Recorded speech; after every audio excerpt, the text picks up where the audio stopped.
boucher qui vous vend de la viande avariée, le restaurateur qui vous a rendu malade. On avait eu un cas à Bordeaux, il y avait eu du botulisme. Bon, il a fermé, il a mis la clé sous la porte, il est en procès, etc. Bon, il a sa responsabilité pénale qui est engagée. Donc pourquoi pas les hommes politiques? Un policier qui tire Naël, etc., il a sa responsabilité pénale qui est engagée. Et donc les seuls citoyens qui n'auraient pas leur responsabilité pénale engagée jamais seraient les dirigeants politiques qui ont les plus hautes responsabilités et dont les conséquences des actes sont les plus importantes pour l'ensemble de nos concitoyens.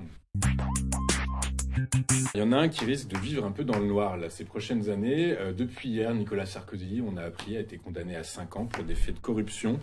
Qu'est-ce que vous en pensez? Ça y est, enfin, les élites ne sont plus protégées par la justice? Oui, j'irai pas jusque-là. Je n'irai pas jusque-là. Est-ce que c'est une bonne nouvelle, une mauvaise nouvelle? J'en sais rien, c'est une information. Ce qui est sûr, c'est que, et au-delà du cas du président Sarkozy, ou du cas du président Macron, parce que finalement, on pourrait se poser la question des financements des campagnes pour l'ensemble des présidents, d'accord? Donc d'ailleurs, on devrait se poser la question. Non, mais on devrait d'ailleurs se poser la question avant qu'il soit élu. D'accord? Si tu peux me permettre. Donc moi, je trouve ça extrêmement facile. Le temps de l'enquête. Non. Billevesée et foutaise. Je trouverais ça bien plus intéressant que l'on se pose la question du financement des campagnes avant le résultat des élections. Et dans une démocratie bien faite, le compte de campagne serait à la Caisse des dépôts et consignations ou à Bercy, et tous les fonds devraient être mis sur un compte directement checké, surveillé par l'administration fiscale et par un organisme spécifique de gestion des campagnes, etc., qui va s'assurer de la provenance de tous les fonds. Voilà. Simple, net, clair, précis. Et on a les moyens de le faire. Hein. Vous déposez un chèque à la banque un peu plus gros que votre salaire. Il est analysé. Et on vous appelle en disant Louis-Antoine, c'est quoi ces sous que vous venez de recevoir? C'est 8,50 €. Voilà. Bon, et là, vous dites c'est Kadhafi qui m'a envoyé un virement. Bon. Donc, il faut le faire a posteriori, et a priori, et pas a posteriori. Donc déjà, ça nous éviterait peut-être de voter pour des gens qui auraient une moralité à géométrie variable. Donc, voilà, moi je suis très gêné, non pas par la condamnation du président Sarkozy, mais par le système en soi, qui fait que les hommes politiques, une fois qu'ils ne sont plus en responsabilité, sont poursuivis pour des choses qu'on aurait pu les empêcher de commettre avant qu'ils soient en responsabilité. Donc moi, je suis pour la frappe judiciaire préventive, et pas une fois que la bêtise a été faite. Voilà, donc il faut dissuader. Et donc, mais alors, c'est la première fois dans l'histoire moderne française qu'un président, un ancien président est condamné et va faire de la prison. Oui. Donc attendez qu'il y soit. Les derniers commentaires, quand même, enfin, oui, effectivement, il va pouvoir obtenir des remises de peine, enfin, il va pouvoir, effectivement, la faire sous bracelet électronique, c'est possible. Mais en tout cas, il y a un rendez-vous le 13 octobre prochain, à l'issue duquel c'est du 50-50. Attendez qu'il y soit. En tout cas, c'est une première, donc c'est un préalable, ça fait jurisprudence. Voilà, on peut s'attendre maintenant à ce que la boîte de Pandore est ouverte maintenant. Mais vous savez, oui, et est-ce que c'est regrettable? Non. Alors, pourquoi? Parce que nous parlons des dirigeants politiques. Les dirigeants politiques qui nous mettent 1500 milliards d'euros de dettes supplémentaires. Est-ce que ça ne relève pas du pénal? Bon. Et je ne parle pas de l'enrichissement personnel, c'est pas le problème. Moi, si je dis n'importe quoi, enfin, si on dit tous les deux n'importe quoi à l'antenne, on est responsable de nos propos, on est responsable de diffamation, on est responsable de propos de haine, etc. Donc nous sommes responsables de nos propos et nos propos nous engagent. Et c'est notre responsabilité. Et on est au courant et on fait attention. Pénale directe qui est engagée. Bon. N'importe quel chef d'entreprise, il a sa responsabilité pénale qui est engagée.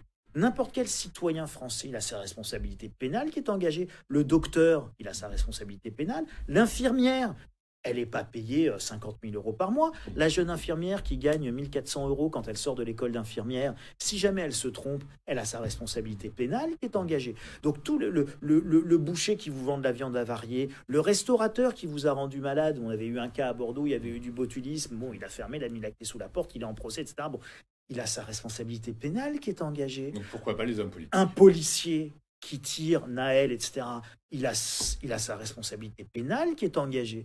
Et donc les seuls citoyens qui n'auraient pas leur responsabilité pénale engagée jamais seraient les dirigeants politiques qui ont les plus hautes responsabilités et dont les conséquences des actes sont les plus importantes pour l'ensemble de nos concitoyens.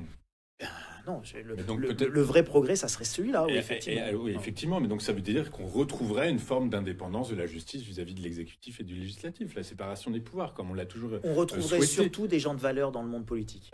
Des gens de valeur dans le... Est-ce que, alors... Pas juste des gens qui viennent pour se servir, qui seraient là pour servir, et pas juste des gens qui iraient,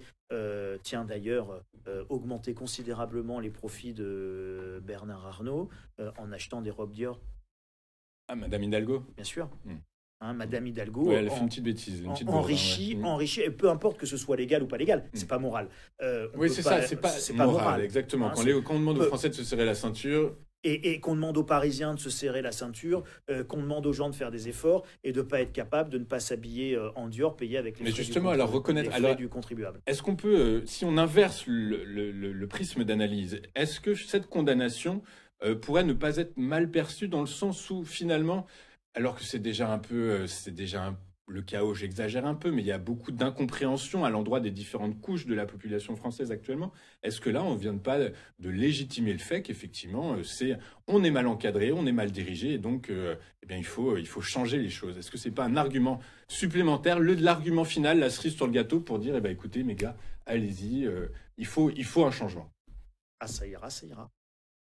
On est évidemment dans une période, j'insiste sur la similitude avec la Révolution française. Et d'ailleurs, si on fait un tout petit peu de marxisme, infrastructure, superstructure, etc., qui sont des concepts marxistes, vous voyez bien que la société a considérablement changé et que les structures de gouvernance n'ont pas évolué.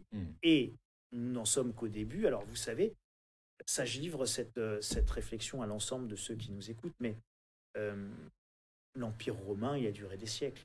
Le Moyen-Âge, ça a duré des siècles, 1000 ans même. Donc vous avez des périodes qui sont très très longues dans l'histoire. Et puis, tout d'un coup, brutalement, l'histoire change considérablement. Et tout d'un coup, vous passez du Moyen-Âge à la Révolution française, à la Déclaration universelle des droits de l'homme. Et là, on est à un moment de l'histoire où on peut raisonnablement penser que nous allons vivre un moment de cette ampleur-là. C'est-à-dire que nous vivons la fin de quelque chose, le début d'autre chose qui n'est pas encore arrivé, mais nous vivons la fin de quelque chose. Et cette fin de quelque chose, elle est assez facile à saisir. C'est-à-dire, imaginez ce qui va nous arriver dans les années qui viennent. Et quand je dis les années qui viennent, ce n'est pas 20 ans, c'est entre 0 et 5 ans plutôt qu'entre 20 et 30 ans. L'arrivée de l'IA qui va considérablement changer notre rapport au travail, qui a déjà évolué depuis le Covid de manière considérable, qui va supprimer... Qui redessine la carte géopolitique, qui redessine tout, d'accord ? Qui redessine tout, qui redessine la guerre des drones, la guerre de l'IA, la guerre... Donc, l'IA va absolument tout redessiner, y compris quelque chose qui dirige l'humanité, et j'insiste là-dessus, quelque chose qui dirige l'humanité depuis 2000 ans, voire même 6000 ans, le travail. La répartition de la richesse est faite par le travail depuis 6000 ans. Celui qui ne travaille pas ne mange pas. Et là, imaginez un monde où les robots et les ordinateurs font le travail à notre place, globalement. Et donc, le travail ne peut plus servir d'élément cardinal, central, pour répartir les richesses. Et donc, l'attaque Zuckman, elle est affligeante, parce que c'est de l'indigence intellectuelle par rapport à ce qui arrive. Et moi, on peut pas me dire ce type est brillant alors qu'il voit pas arriver la révolution de l'IA, ce qu'elle implique en termes d'économie. Et ce que ça implique en termes d'économie, c'est le bouleversement autour de la disparition du travail comme élément central de répartition de la création de richesse. Et ça va être bouleversant pour l'humanité entière.